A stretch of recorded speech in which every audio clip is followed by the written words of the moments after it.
En la discusión del presupuesto ordinario de la República, estamos nosotros definiendo cuál va a ser la base de la política económica de la próxima administración. La política económica tiene diferentes elementos, pero sin lugar a dudas, la parte fiscal es la que está teniendo en jaque a la economía costarricense. La política cambiaria,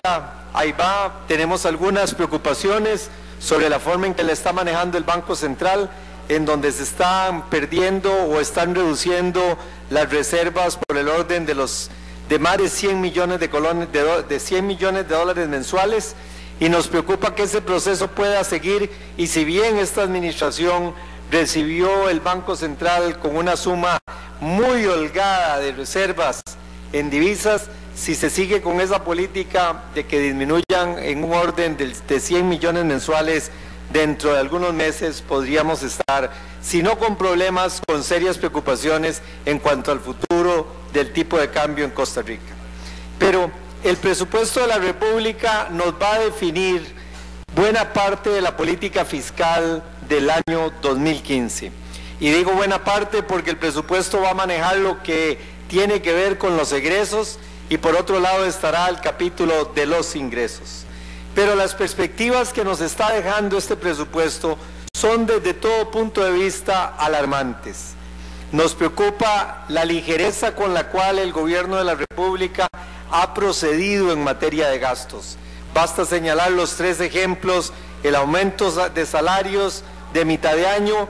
el rubro de transferencias a las universidades muy por encima de la inflación, y el crecimiento de casi un 20% de este presupuesto que está hoy en día en discusión. Nosotros, sinceramente, como partido de oposición, no tenemos claro qué es lo que el gobierno quiere hacer en materia fiscal. Hoy trasciende a la prensa que el ministro de Hacienda se compromete con el Fondo Monetario Internacional a que buscará un ajuste del orden del 1.25% del PIB en materia de gasto. Sin embargo, cuando en esta discusión del presupuesto se hizo una primera propuesta para hacer un ajuste del 1% que encabezó el diputado Solís Fallas, la administración y el Poder Ejecutivo se opusieron a ese ajuste.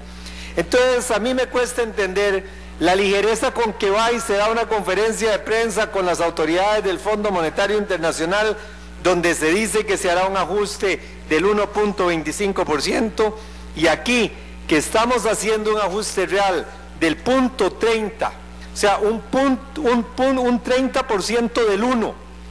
está el gobierno de la República dando y presionando por todas las vías, las demagógicas incluso, para que ese ajuste en los gastos no se vaya a dar. Entonces, nos cuesta entender cómo el día de ayer en conferencia de prensa con el Fondo Monetario se dice una cosa y hoy desfilan por aquí funcionarios del Poder Ejecutivo, recibimos llamadas y presiones de que debemos de ajustar el presupuesto porque el ajuste que estamos haciendo es demasiado grande. Si este ajuste del 0.30 el gobierno lo califica de inmanejable, ¿cómo va a proceder el gobierno a honrar el compromiso con la emisión del Fondo Monetario Internacional, en donde se está comprometiendo a ir al 1.25%? Nosotros en la jerga política siempre decimos que lo más fácil para un funcionario público es la primera vuelta al país. Y esa primera vuelta es cuando va y visita todas las comunidades y en todas ellas se compromete en lo que va a hacer, en lo que va a corregir de lo que hizo su antecesor. Que el verdadero problema es cuando se viene a la segunda gira de recorrido en el país, porque ahí es donde la gente le pregunta al funcionario por qué no hizo lo que se había comprometido a hacer. Hoy el ministro de Hacienda nos demuestra que es muy fácil esa primera reunión de visita del Fondo Monetario Internacional, porque ahora es la reunión de las promesas. Pero cuando venga la reunión de mostrar los resultados, que será el año entrante, ahí es donde vamos a empezar a ver cómo el gobierno de la República empieza a faltar a sus compromisos con los organismos financieros internacionales. Me preocupa de sobremanera que hemos dicho de una y mil formas que el Partido de Liberación Nacional no va a permitir la aprobación de impuestos si antes no entramos con una legislación en materia de empleo público, de pensiones y de lo que es duplicación de programas y de instituciones. Y hoy el ministro de Hacienda dice en el periódico La Nación que entre el programa que tiene la actual administración no está contemplada la ley de empleo público. Yo quiero decirle, señor presidente, por su medio, una vez más a las autoridades económicas del gobierno de la República y al señor presidente y al ministro de la Presidencia, que tengo entendido debe ser el enlace con la Asamblea Legislativa, aunque no lo sea, que no sé de qué forma podemos nuevamente los liberacionistas explicarle al Poder Ejecutivo que no vemos prosperando la reforma en materia fiscal, en materia de ingresos, si no procedemos previamente a cerrar esos grandes disparadores del gasto y a tener la discusión en materia de empleo público. Yo creo que el ministro de Hacienda no nos ha puesto atención, o creo que el ministro de Hacienda no le han explicado el funcionamiento del Congreso de la República para que siga insistiendo en hablar de una reforma fiscal sin incluir el tema del empleo público.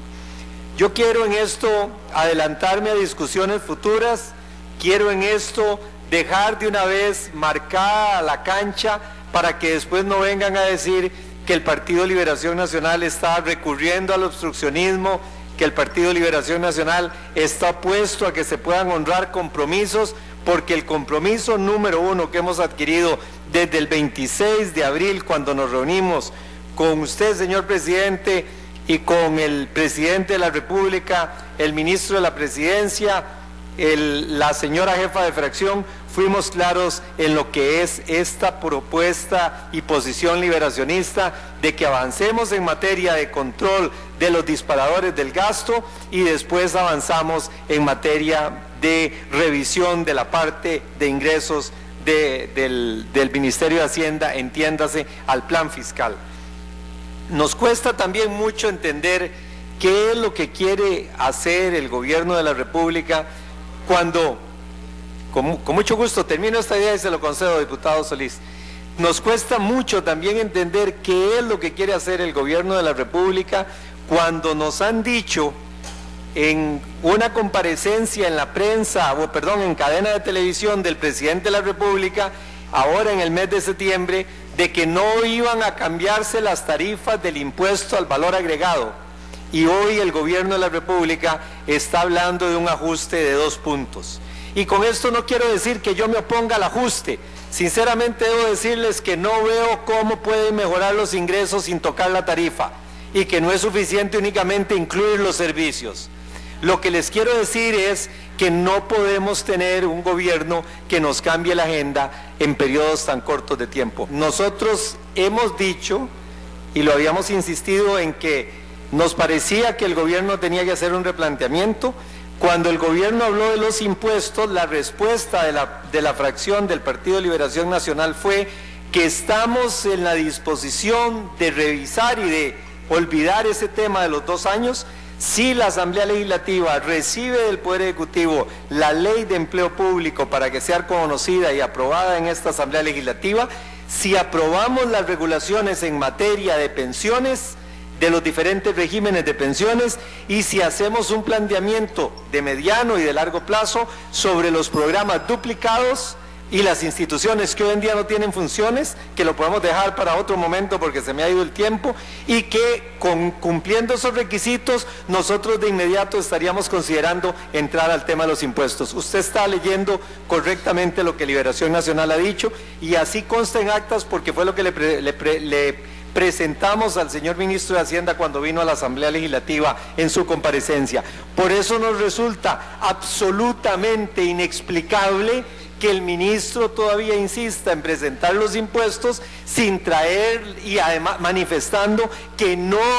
presentará dentro de la propuesta la nueva ley de empleo público. Me ha vencido el tiempo, señor presidente, seguiré mañana en los 30 minutos que le corresponden al Partido de Liberación Nacional.